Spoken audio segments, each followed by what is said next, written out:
மிகச் சிறப்பான முறையில, நல்ல முறையில ஆட்சி செய்யணும்னு விரும்பின ஒரு ராஜா, தன்னுடைய நாட்டு மக்கள் எப்படி இருக்காங்க? வசதிகள்லாம் போதுமானதா இருக்கா? அப்படிங்கிறத மாறு வேடத்துல சென்று பார்வையிட சென்றார். அப்போ எல்லாத்தையும் பார்க்கிறார். எப்படி இருக்கு? நாட்டு மக்கள் எப்படி இருக்காங்க? வரி விகிதம் பரவாயில்லையா? இல்ல வரிய குறைக்கணுமா?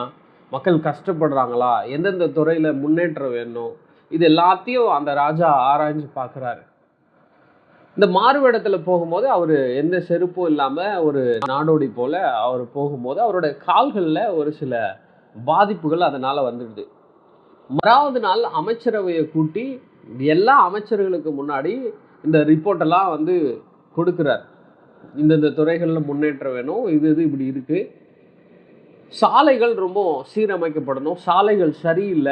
என்னுடைய கால் இப்படி ஆயிடுச்சு. அதனால உடனடியா நான் ஒரு கட்டளை போடுறேன். என்ன அப்படின்னா, இந்த சாலை எல்லாத்தையும் எப்படி என்னுடைய செருப்பு வந்து பஞ்சு போல அழகா இருக்கிறது போல, எல்லா சாலைகளும் சீரமைக்கப்படணும். மக்கள்லாம் சந்தோஷமா இருக்கணும் அப்படின்னு ஒரு பெரிய கட்டளைய போடுறார். இத கேட்ட நெறைய அமைச்சர்களுக்கு ஒரு பெரிய தயக்கம். ஏன் அப்படின்னா, அந்த அளவுக்கு ரோடு போடணும், அந்த அளவுக்கு இதாக்கணும் அப்படின்னா, அதுக்கு பல கோடி ரூபா தேவைப்படும்.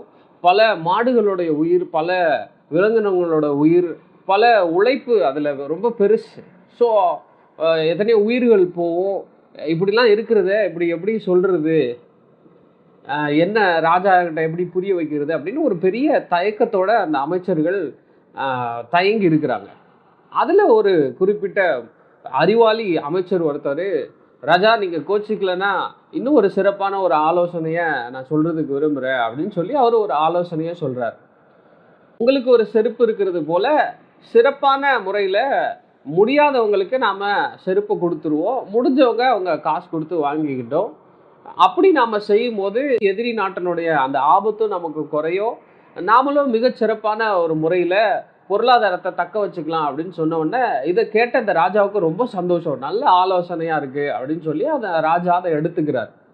அப்போ இத கேட்டுட்டு இருக்கிற நாம, சுத்தி இருக்கிற எல்லாமே மாறும். சுத்தி இருக்கிற எல்லாமே நமக்கு தகுந்தா மாரி மாறிடும் அப்படின்னு பார்த்தோம் அப்படின்னா, அது ரொம்ப கடினமானது.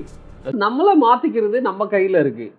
நம்ம நம்மள மாத்திக்கும்போது, மத்ததெல்லாம் மாறுறதும், மாறாம இருக்கிறதும், சூழ்நிலைக்கு கையாள்றதும் நம்மளால ஈஸியா கையாள முடியும். நன்றி.